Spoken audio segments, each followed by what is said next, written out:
Hello everybody! Kumusta naman? Kami po ay nagbabalik matapos ang napakatagal na wala kaming upload. So last upload namin last year pa ata 2025 dahil kami po ay Tinaman. uy grabe. Busy lang lalo na po itong kasama ko sa podcast sobrang ang hirap hagilapin. So yun. So no excuses. So, Kaya ba nagda-drive ba? yun, ito na, siningit na po namin. Hindi naman isiningit, kundi in-schedule na namin talaga na makapag-record.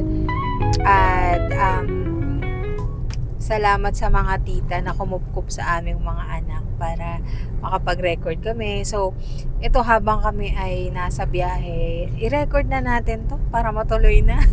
Oo. So, ano ba ang mga pinagkaabalahan natin itong mga nakaraang buwan?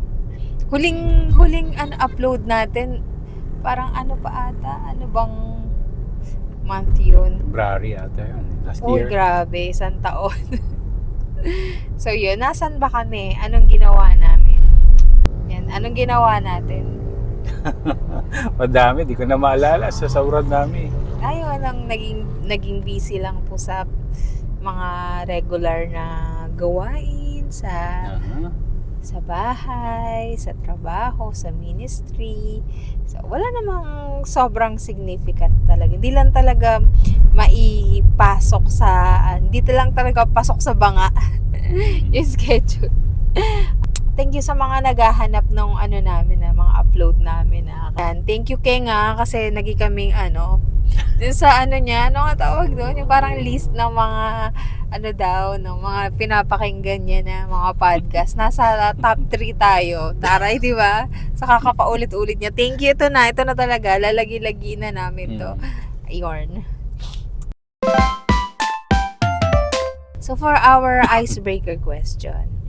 So, ano ba ang pinagkakaabalahan natin sa ngayon? Ano ang mga interest natin lately? So, ikaw, ano ang interest mo lately?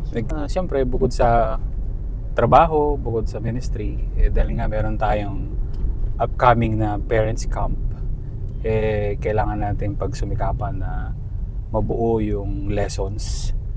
Kasi nga, para magamit natin yon sa mga small groups para sa family. Nakakatuwa yun kasi first time na gagawin natin ito sa church. Kaya gusto natin ibigay yung lahat nating matuto ang mga kapatiran natin, ang bawat isa sa atin, ng paano tayo tumugma sa disenyo ng Panginoon sa ating family.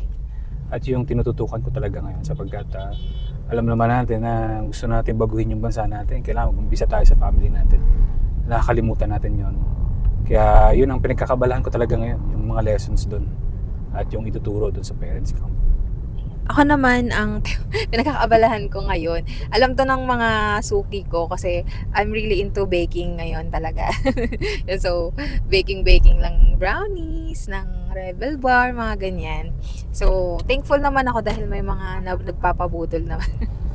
Meron namang natutuwa sa mga binibake ko. And ako, siguro pag nakakapag-bake din ako ng ganyan. Siyempre yung parang may feeling of fulfillment din. Kasi parang, siguro, di naman ako lumaki ng may nagbe-bake sa bahay. Ganun.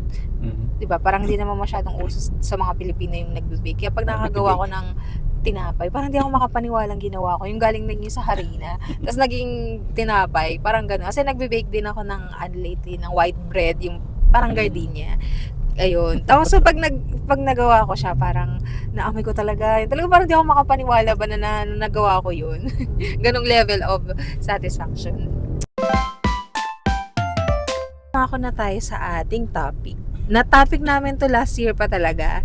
Bago kami mag-anniversary, July kasi yung wedding anniversary namin. So yung plan sana namin na i-record to nung last year pa na anniversary namin. So lumagpas na lang, natapos na lang, nagpasko na, nag-New Year, hindi pa rin namin na-record. Pero ituloy na natin. Topic for today is about one important marriage lesson na natutunan namin sa 9 years of our marriage. So, last year yun, 9 years. Ngayon, magte-10 years na kami. So, i-ano na lang natin, 10 years na lang. In our 10 years of marriage, ano yung one important lesson na natutunan namin na gusto namin i-share sa inyo. So, nag-parking lang po kami dito sa gilid. Dati di ko alam yung ibig sabihin ng sacrifice at unselfishness. Dati, bago ako mag-asawa at even after nung wedding namin, medyo idealistic ako pagdating dun sa mga meaning na yun. No? Pero habang tumatakbo yung panahon nung marriage life namin, dun ko nare-realize na iba pala yung totoong buhay. Pag yung word na sacrifice ay na-experience mo na sa buhay mag-asawa. Ano? Dati, nung nag-asawa ako, bago pa lang kami mag-asawa, laging parang hinahanapan ko siya ng mga bagay na makapagpupuno sa akin. Yes. Di ba? Parang masatisfy ako. Parang sinasabi ko, you need to complete me. Kailangan gawin mo yan para magkasundo tayo lagi. Yan ang idea ko dati ng marriage life. Kaya minsan naiinis ako, nagalit ako pag hindi niya ito nagagawa. Diba? Minsan sasabihin ko sa kanya parang lagi ka naman hinang-hina, lagi ka namang kulang yung energy, di ba? So, ikaw na yan ngayon. Ngayon siya na yung ganyan. Bakit hindi mo ito magawa? Low energy talaga kasi. So ngayon, As natutunan ko na para pala tayo ay bilang mag-asawa ay maging healthy yung relationship. Maintindihan natin. Ako especially naintindihan ko na it's about giving yourself. It's meeting the need of your partner, of your wife, of your spouse. Kasi yun ang importante. Yung sacrifice, yung unselfishness, na hindi mo iniisip yung ano yung mapupunan ng asawa mo sa pangailangan mo, kundi ipaprioritize mo at iisipin mo kung ano yung pangailangan ng asawa mo at yun ang imimit mo ng pangailangan niya. Ano yung gusto niya, ano yung hilig niya, yun lagi yung parang habang tumatakbo yung panahon, importante na mas lalo natin nakikilala, natututunan yung mga bagay na gusto at ayaw ng asawa natin, because it's a lifelong process, I guess, no. Ngayon patuloy pa ako natututo at habang tumatakbo yung mga araw ng marriage life namin, mas lalo ko pa siya nakikilala. Nung una di ko siya kilala talaga pero nung mag-asawa kami, diba? Kaya ngayon habang nakikilala ko siya, natutunan ko na paano punuan yung pangailangan niya. Sa tingin ko na talagang natutunan ko in real life, sa totoong buhay. Halimbawa sa akin, di ba, dati nung bago pa lang tayo, pag uwi ako sa bahay at nakita kong parang dami pa mga bagay na kailangan gawin, pagod ka, tapos pagdating mo sa bahay, meron pang halimbawa hugasin, meron pang tiklupin, di ba? Iniisip ko ba't ganito naman yung asawa ko, parang laging kulang ang energy. Hindi pa natapos yung tiniklup, hindi pa natapos yung may hugasin pa. Parang syempre bilang lalaki, pag gagaling mo sa trabaho, pagod ka, pag uwi mo sa bahay, parang ini-imagine mo yung bahay mo, napaka bango. Tapos alam mo yun, di ba? Parang upo ka na sa couch, di ba? Tapos chill ka na lang. Dati parang yung naisip ko, parang bakit ganito naman asawa ko? Parang hinahanapan ko siya lagi ng mga bagay na yung magkapagbibigay sa akin ng satisfaction, di ba? So, pero recently, yun nga, hindi naman recently, mga 5 minutes ago din. Yung natutunan ko talaga is that yung kailangan alamin mo yung pangailangan niya. Nakita ko doon na bakit hindi niya nagawa yung ganitong chores, bakit hindi nakapag-ugas o bakit hindi nakapagligpit. Syempre, merong siyang weakness, merong point na hindi niya nagawa yun kasi merong reason. Dati, parang kina-cancel out ko yung reason na yun.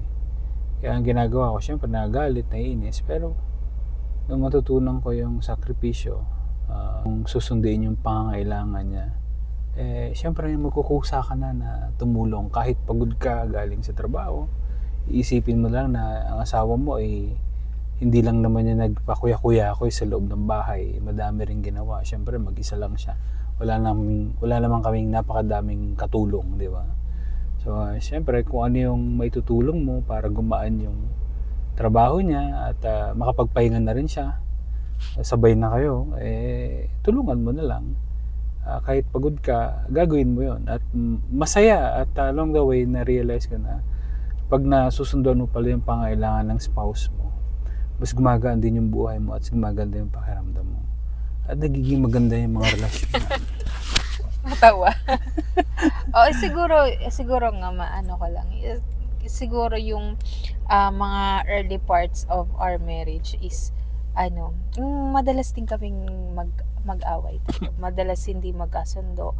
Kasi nga syempre, parang relatively bago yung experiences nyo na syempre, first time yung maging magkasama sa bahay, nagkakitaan kayo kung paano kayo mag-deal pagdating sa house, yun talaga house chores, nagiging malaking tapos syempre, nagkaroon pa ng anak, syempre, yun, di ba? So, maraming mga changes in life. Kaya, iba yung view niya pagdating sa, kagaya nun, ang view niya is, gusto niya pagdating niya, malinis na, ganyan. Ako naman, gusto ko pagdating niya, tulungan niya na ako. Kasi nga, di ba, first time ko lang naman ding mag-alaga ng baby, ganyan. So, syempre, siguro sa mga hindi naka-experience pa nun is, parang lang, magbabantay lang naman ng bata. Pero, yun yung something na if you know, kung gaano kahirap yun, na bakit hindi mo kayang pagsabayin yung maglinis ng bahay tsaka mag-alaga ng bata, ganyan. So, ayun, 'di ba, nung una lagi kaming nagkakaroon ng struggle pagdating sa ganyan. Pero siguro nung nag-start na magbago yung attitude namin towards each other, kagaya ng sinasabi niya na nag-start na siya na tumulong sa mga gawaing bahay. Siyempre, mas na-appreciate ko yun, di ba? Siyempre, hindi ka na lagi ring galit kasi nakikita mo, tinutulungan ka na. Hindi ako overwhelmed sa mga gawain. Kaya in the same way, yung ganong effort niya is nare-reciprocate ko din naman. Like, dun siguro nag-start na mag-improve yung relationship namin talaga, na hindi na kami yung lagi talagang dumadating kami sa point niya na ilang araw kaming di nagpapansinan, yung ganun talaga sa sobrang magkaaway namin. Sabi nga nila, kung gusto mo ng ideal or na perfect partner, dapat ikaw din mismo maging ideal or perfect partner ka para dun sa partner mo, di ba? So, ako naman, ito siguro something na at top of mind ko kasi ito talaga yung pinakang natutunan ko, which is interdependence and independence in marriage. So, let's unpack this gently, sabi nga ni ChatGPT. So, yan. Interdependence. Kasi, di ba, kapag mag-asawa na kayo, talagang kailangan interdependent kayo sa isa't isa. Parang hindi ka naman pwede talagang magsolo, like, magluluto lang ako, pang sa akin lang, mga ganyan. Talagang, syempre, as a woman, parang parang siguro naging automatic na role ko is yung gampanan yung mga home duty sa bahay, ganyan. Na syempre, I do things para sa family, maglilinis ka for everyone, yun nga, magluluto ka for everyone, maglalaba ka for everyone. Tapos, ganun din naman ako, I receive even yung sa pagdating sa financial, syempre, I'm a stay-at-home mom. Syempre, yun nga yung sinasabi nila na umaasa lang daw sa sweldo ng asawa, ganyan-ganyan. Pero, I don't take it hindi ko naman siya tinitignan in that way na asa lang ako sa kanya, ganyan. Kasi, para sa akin na yung sweldo niya, parang sa amin yun, sa amin dalawa. Parang hindi ako parasite sa kanya. Kasi, kung dependent ako sa kanya financially, dependent din siya sa akin sa paghahanap ng mga gamit niya, ganyan. So, interdependent kami, like teamwork ba? Siya yung umaano sa labas, ako naman nag-work sa loob. Kung wala siya, Oo, di ba? madami na akong gamit na nawawala. Oo. Nandyan lang pala sa ilalim na. Tsaka, kaya yun, I don't Saan-saan. view it that way. No? So, interdependence when it comes to marriage. Pero is something talaga na natutunan ko in the hard way is being independent while being in the marriage. Ganyan. So, backstory lang. Kasi naging kami, siguro I'm relatively younger. Siguro, nasa college pa lang ako. Ganyan, hanggang sa first, yung OJT ko, kami pa din, tapos first job ko, kami pa din, hanggang sa yun na nga, naging na kaming mag-asawa. Siyempre, siguro, nakilala ko siya ng mas younger pa ako, tapos siya, I view him as mas mature kaysa sa akin. And siguro naging at some point, naging dependent sa kanya when it comes to sa mga decision makings, ganyan, pati sa iba pang mga aspect.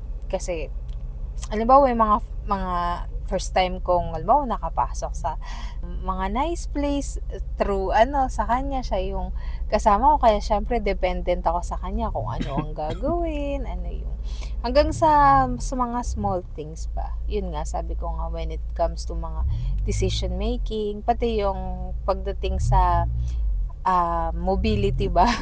Siyempre, alam niyo po yung mga misis dyan, mga girlfriend dyan na nasanay ng hatid sundo.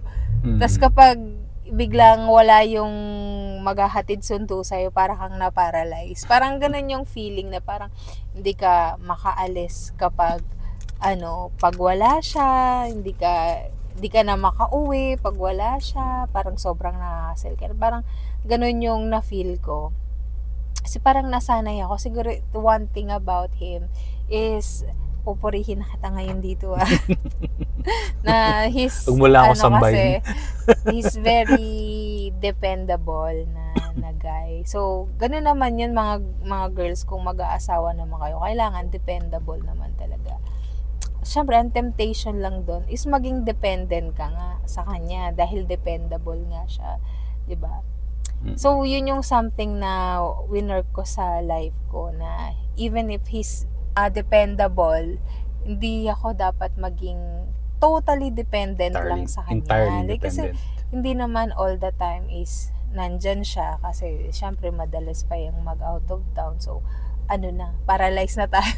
Tsaka siguro as a woman, as a wife, and as a person, parang mas empowering yung pakiramdam para sa akin. Kung I know na I still can do things, hindi lang laging nakaasa sa kanya. Kasi, pati sa ibang tao, di ba, ma-feel nyo naman yun na parang, kapag nakadepende ka lang sa isang tao. Kaya minsan, pinupush ko talaga na, kahit na kami, pag wala siya, kami lang ng mga bata, is, kaya kong umalis, kaya kong pumunta sa places ng ako lang, kaya kong, kahit nung maliliit pa yung mga bata, kaya kong mamalengke kahit ako lang. Empowering sa pakiramdam na alam ko na kaya kong asikasuhin yung mga bata kapag wala siya. Ganun. And syempre, as an individual, syempre, mas empowering din yung alam ko na kaya kong mag-contribute din ng sound decision kapag nagkakaroon ng mga important na matters, 'di ba? Yung ganyan. Yeah. Kasi in that way, I can be a dependable partner din, 'di ba? Na hindi lang ako yung laging nakadepend, but he can also depend on me. He can also depend on my opinion sa mga bagay-bagay. He can depend on me to do things for him. Ganyan. Kasi in that way, doon kayo nagiging, pag independent kayo, di ako yung tipong asawa lang ako ni Rodbal. Parang yun lang yung identity ko. Na as separate individuals, meron kayong separate na identity. You can be a good teamwork Yeah. talaga. Yeah. Yun yung natutunan ko. Kaya, hello. So, ginabi na po kami sa aming conclusion. So, nagkape lang muna kami dahil medyo matindi ang ating pinag-usapan. Wow! So, yun. So, to conclude our episode for today, anong ating conclusion? Yung relationship ng mag-asawa, it's very important para sa Lord talaga yun, At nabanggit nga natin, nabanggit ko kanina, yung buhay mag-asawa is, I would say, is a lifelong opportunity to learn about your spouse. And I think it's the will of the Lord, di ba, na mas lalo nating kilalanin yung asawa natin. And nabanggit kanina na for 10 years, ano ba yung natutunan ko? And isa lang yung binanggit. And siguro sa mga susunod pang maraming taon, marami pa akong madidiscover tungkol sa kanya. Tingnan natin at i-share naman yan sa inyo. In the next 10 years. Yeah. And I encourage everyone na ganun din siguro gawin natin sa mga asa-asawat po natin. So that as we understand at as we know better our spouses, we will be more efficient, we will be more capable na i-meet yung kanilang mga pangailangan. And that is right from the Word of God actually. If I may read the Word of God sa iyo, sabi rito sa 1 Peter 3:7, in the same way, you husbands, me, must give honor to your wives. And I think vice versa naman to. Pero specifically sa mga asawang Sa lalaki. husbands daw. Sabi niya, treat your wife with what? With understanding as you live together. Yun. Yes. Di ba? Ibig sabihin, learn more about your wife. Learn more about your spouse. Yan. At ang sabi pa dun sa susunod na sentence, she may be weaker than you are. Okay, I mean, in strength. Paig Diba? ba tayo dyan? Yeah. But sa tingin ko, mas resilient na babae, in terms of resiliency. But she is your equal partner in God's Yes. gift of new life. Treat her as you should, so your prayers will not Be Be hindered. hindered. Ayan. So, kung gusto mo daw matupad, dinggin ni Masagutin Lord ng yung Lord. mga prayers Yes. mo, kailangan daw treat her ng treat your wife. Treat her ng maayos daw. So, yun lang mga kaibigan, mga kapatid, mga kaspouse. At hopefully po ay matuloy-tuloy na natin itong ating podcast. Nakakahiya naman sa inyo. Okay. Alright. Ayan, sige. Thank you so Thank much you. po God for bless. watching and for listening. See you on our next episode. Bye! Bye.